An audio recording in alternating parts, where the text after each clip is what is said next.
ഞാൻ എപ്പോഴും ഒരു വ്യക്തി എന്ന നിലയിലും മാധ്യമപ്രവർത്തനം എന്ന നിലയിലും ഭരണകൂടത്തെ സ്കെപ്റ്റിക്കലായിട്ട് നോക്കി കാണുന്ന ഒരാളാണ്.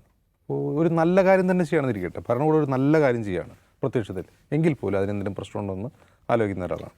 ഇപ്പോൾ സർക്കാർ പുറപ്പെടുവിച്ചുള്ള നോട്ടിഫിക്കേഷൻ ഞാൻ വായിച്ചു നോക്കി. അപ്പോൾ സർക്കാരിൻ്റെ ഉദ്ദേശം നല്ലതാണ്, നല്ല ഇൻറ്റൻഷനാണ്. കാരണം ബാർക്ക് എന്ന ഒരൊറ്റ ഏജൻസി വേണ്ടത്ര സാമ്പിളുകളില്ലാതെ ഒരു ഓഡിറ്റ് നടത്തുന്നു. ആ ഓഡിറ്റ് ഒട്ടും ശാസ്ത്രീയമല്ലാതെ സർക്കാർ തന്നെ കണ്ടെത്തിയതിൻ്റെ അടിസ്ഥാനത്തിലാണല്ലോ പുതിയ രീതി നോക്കുന്നത്. അതായത് ഇപ്പോൾ നടന്നുകൊണ്ടിരിക്കുന്ന ഒട്ടും ശാസ്ത്രീയമല്ല, അത് തെറ്റായ കണക്കാണ് എന്നെല്ലാവർക്കും അറിയാം. നമുക്കറിയാവുന്ന പോലെ സർക്കാരിനത് മനസ്സിലായിരിക്കുന്നു.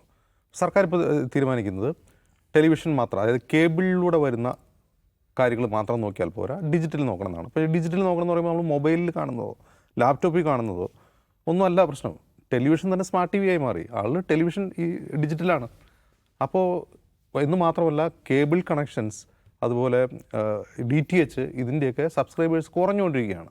അത് കണക്ക് കാണിക്കുന്നതിൻ്റെ സബ്സ്ക്രൈബർ കുറഞ്ഞുകൊണ്ടിരിക്കുക, അതിനനുസരിച്ച് ഡിജിറ്റൽ കണക്ഷൻ കൂടിക്കൊണ്ടിരിക്കുകയാണ്. അപ്പോൾ ബാർക്ക് എണ്ണിയിട്ട് എന്ത് കാര്യം എന്നുള്ളൊരു ക്വസ്റ്റ്യൻ ഉണ്ട്. കാരണം കുറേ കൂടി ചിലവ് കുറഞ്ഞതും ആദായകരവും എളുപ്പമുള്ളതുമാണ് ഡിജിറ്റൽ സബ്സ്ക്രിപ്ഷൻ എന്ന് പറയുന്നത്. അതുകൊണ്ട് ആളുകൾ അതാണ് കൂടുതൽ കാണുന്നത്. ഓക്കെ, ഇനി രണ്ടാമത്തെ കാര്യം, ഒരൊറ്റ ഏജൻസി ഇത് മാത്രം നോക്കിയാൽ മതിയോ? ഇതിനൊരു കോമ്പറ്റീഷൻ വേണ്ടേ എന്നുള്ളതാണ് സർക്കാർ ചോദിക്കുന്നൊരു ചോദ്യം, നമ്മളിൽ നിന്ന് റെസ്പോൺസ് തരുന്നൊരു ചോദ്യം. അപ്പോൾ മൾട്ടിപ്പിൾ ഏജൻസീസ് കാൽക്കുലേറ്റ് ചെയ്യട്ടെ, അപ്പോൾ അതിലൊരു കോമ്പറ്റീഷൻ വരും. അപ്പോൾ അതേതാണെന്ന് വെച്ചാൽ ചൂസ് ചെയ്യട്ടെ, വ്യത്യസ്ത ഏജൻസികൾ, അത് ആവശ്യമുള്ളവർ അത് ചൂസ് ചെയ്യട്ടെ എന്നുള്ളതാണ് പറയുന്നത്. അപ്പോൾ കോമ്പറ്റീഷൻ വരുമ്പോൾ സ്വാഭാവികമായിട്ടും സുതാര്യത വരും. കോമ്പറ്റീഷൻ വരും, സുതാര്യത വരും, കോമ്പറ്റീഷൻ വരുമ്പോൾ ക്വാളിറ്റി വരും. അപ്പോൾ ക്വാളിറ്റി ഉറപ്പാക്കാൻ ഏജൻസികൾ തയ്യാറാകും എന്നുള്ളതാണ് സർക്കാർ കാണുന്ന ഒരു നല്ല ഉദ്ദേശം.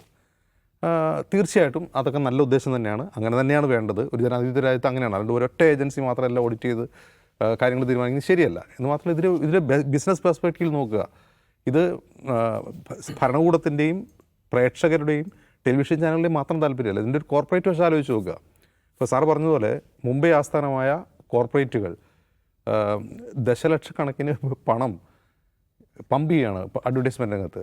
അവർക്ക് തന്നെ ചിന്ത ഉണ്ടാവില്ല, ഇത് ആർക്കാണ് നമ്മളിത് കൊടുക്കുന്നത്, ആരാണ് കാണുന്നത് നമ്മുടെ അഡ്വർടൈസ്മെൻറ്റ്. അപ്പോൾ അവർ ചിലവഴിക്കുന്ന പണത്തിനനുസരിച്ച് അവർക്ക് മാർക്കറ്റിൽ നിന്ന് പ്രോഫിറ്റ് ഉണ്ടാവില്ല. അവർ അത് റീതിങ്ക് ചെയ്യും.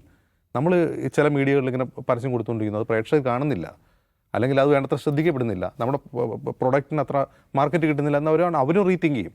ഞാൻ വിചാരിക്കുന്നത് അങ്ങനെ ഒരു കോർപ്പറേറ്റ് പ്രഷർ ഭരണകൂടത്തിൻ്റെ ഭാഗത്തുണ്ടാവും എന്നാണ്. അതല്ലാതെ സർക്കാർ ഇത്രയും ഒരു ഇനിഷ്യേറ്റീവ് എടുക്കാൻ, അത് ഇത്രയും പരാതികൾ ഉയർന്നതിന് ശേഷം, അർണബ് ഗോസ്വാമിക്കെതിരെ കേസുണ്ടായതിനു ശേഷം ഇപ്പോൾ 4-5 വർഷം കഴിയുന്നു. അപ്പോൾ അങ്ങനെ ഒരു തീരുമാനം എടുക്കണമെങ്കിൽ അത് ഈ ആളുകളോടുള്ള ഗുണകാംക്ഷ മാത്രമല്ല, അല്ലെങ്കിൽ ചാനലുകളോടുള്ള ഗുണകാംക്ഷ മാത്രമല്ല, ഒരു കോർപ്പറേറ്റ് പ്രഷർ ഉണ്ടാവും എന്നുള്ളതാണ് ഞാനിതിൽ കാണുന്ന ഒരു അപകടം. ഒരുപക്ഷെ അത് പലരും ചൂണ്ടിക്കാട്ടാനിടയുണ്ടാവും. ഈ നോട്ടിഫിക്കേഷന് മറുപടി കൊടുക്കുമ്പോൾ ചൂണ്ടിക്കാട്ടാനുണ്ടാവും.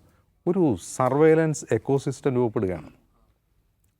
ഇപ്പോൾ ബാർക്കിൻ്റെ മീറ്റർ, ആ മീറ്റർ എന്ന് പറഞ്ഞാൽ നമ്മുടെ റിമോട്ടുമായി ഘടിപ്പിച്ചിട്ടുള്ളതാണ്. അത് ടെലിവിഷനിൽ എന്ത് കാണുന്നു എന്നുള്ള വിവരം മാത്രമാണ് ശേഖരിക്കപ്പെടുന്നത്. അതേസമയം ഒരു ഡിജിറ്റൽ എക്കോസിസ്റ്റത്തിലേക്ക് ഈ ഓഡിറ്റിംഗ് വരുമ്പോൾ നമ്മുടെ അടിയാധാരം വരെ ഭരണകൂടത്തിന് കിട്ടുകയാണ്. മറ്റേ മീറ്റർ വെച്ച് 1500 പേരുടെ പ്രശ്നം അത്രയേ ഉള്ളൂ. ഇതങ്ങനെയല്ല, ഇത് ഡിജിറ്റൽ സർവൈലൻസ് ആണ്. നമ്മുടെ വീട്ടിൽ നമ്മൾ ടെലിവിഷൻ എന്ത് കാണുന്നു എന്നുള്ളത് മാത്രമല്ല അതിലെ പ്രശ്നം. കാരണം അത് മറ്റേത് റിമോട്ടുമായി ബന്ധപ്പെട്ട ഒരു കാര്യമാണ്, അതിൽ ഡാറ്റ ഓഡിറ്റ് ചെയ്യുന്നത്. ഇതങ്ങനെയല്ല. നമ്മുടെ വീട്ടിൽ നെറ്റ് കണക്ഷനുണ്ട്. നെറ്റ് കണക്ഷനിലൂടെ ഒരു പുതിയ സർവൈലൻസ് മെക്കാനിസം സർക്കാർ ഉദ്ദേശിക്കുന്നുണ്ടെന്നുള്ളത് ഗൗരവതരമായ ചിന്ത ഉണർത്തേണ്ട കാര്യമാണ്. അതായത് എനിക്കൊന്നും ഇനി ഒളിക്കാനില്ല, സർക്കാർ കണ്ടോട്ടെ എന്ന മറുപടി അതിന് പറ്റില്ല. സർവൈലൻസ് എന്ന് പറഞ്ഞാൽ നമ്മൾ എന്ത് ചെയ്യുന്നു എന്നറിയുക മാത്രമല്ല, നമ്മളെന്ത് ചെയ്യണമെന്ന് ഭരണകൂടത്തിന് തീരുമാനിക്കാനുള്ള ഒരു ടൂൾ കൂടിയാണ് എന്ന ഓർമ്മ വേണം.